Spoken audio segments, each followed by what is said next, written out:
pembahasan pertama dalam membahas supervisi, sebelumnya lebih baik kita mengetahui apa makna dari supervisi itu tersebut. Supervisi berasal dari bahasa Inggris, yaitu supervision, yang terdiri dari dua kata, super dan vision, yang mengandung arti melihat dengan sangat teliti. Nah, pekerjaan secara keseluruhan, orang yang melakukan supervisi disebut supervisor.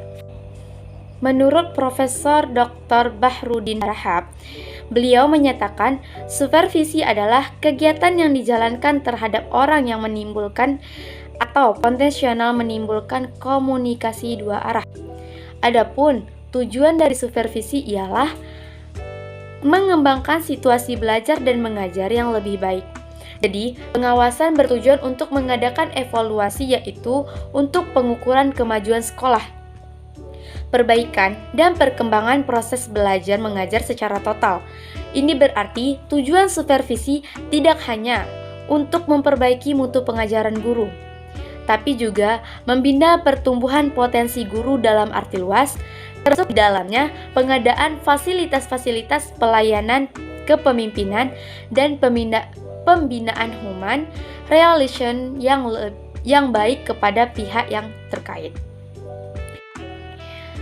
Seorang pemimpin pendidikan yang berfungsi sebagai supervisor dalam melaksanakan supervisi hendaknya bertumpu pada prinsip supervisi. Adapun prinsip-prinsip supervisi yang pertama ialah ilmiah. Itu mencakup unsur sistematis, objektif, dan yang terakhir menggunakan alat yang dapat memberi informasi sebagai umpan balik untuk mengadakan penilaian terhadap proses belajar mengajar.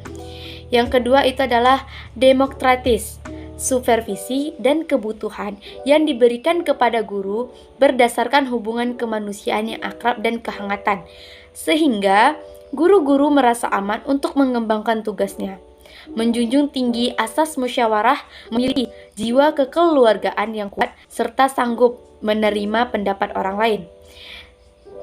Prinsip yang ketiga, kooperatif. Seluruh staf sekolah dapat bekerja sama, mengembangkan usaha bersama dalam menciptakan situasi belajar mengajar yang lebih baik. Prinsip yang keempat itu adalah konstruktif dan kreatif. Nah, membina inisiatif guru serta mendorongnya untuk aktif menciptakan suasana di mana tiap orang merasa aman dan dapat mengembangkan potensi-potensinya. Prinsip yang kelima adalah praktis. Artinya, dapat dikerjakan sesuai dengan situasi dan kondisi yang ada. Prinsip yang keenam itu ada fungsional.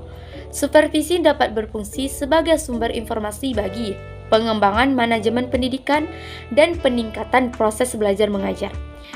Prinsip ketujuh atau yang terakhir, relevansi. Nah, ini artinya pelaksanaan supervisi seharusnya sesuai dan menunjang pelaksanaan yang berlaku. Apabila prinsip-prinsip tersebut yang di atas dapat dipahami dan dilaksanakan oleh kepala sekolah, maka dapat diharapkan setiap sekolah akan berangsur-angsur maju dan berkembang sebagai alat yang benar-benar memenuhi syarat untuk mencapai tujuan pendidikan. Adapun fungsi supervisi pendidikan, berikut fungsi-fungsi dari supervisi. Yang pertama yaitu mengkoordinir semua usaha sekolah, memperlengkap kepemimpinan sekolah, memperluas pengalaman guru-guru, mengestimulasi usaha-usaha sekolah yang kreatif, memberikan fasilitas dan penilaian terus-menerus, menganalisis situasi belajar mengajar, melengkapi setiap anggota staf dengan pengetahuan yang baru dan keterampilan yang baru pula. Dan yang terakhir yaitu memadukan dan menyelaraskan tujuan-tujuan pendidikan dan membentuk kemampuan-kemampuannya. Adapun teknik-teknik dari supervisi.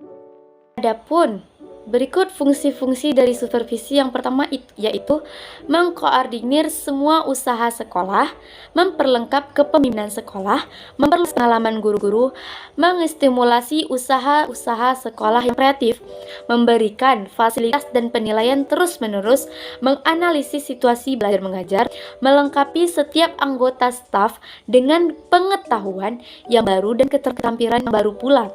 Dan yang terakhir yaitu memadukan dan menyelaraskan tujuan-tujuan pendidikan dan membentuk kemampuan-kemampuannya.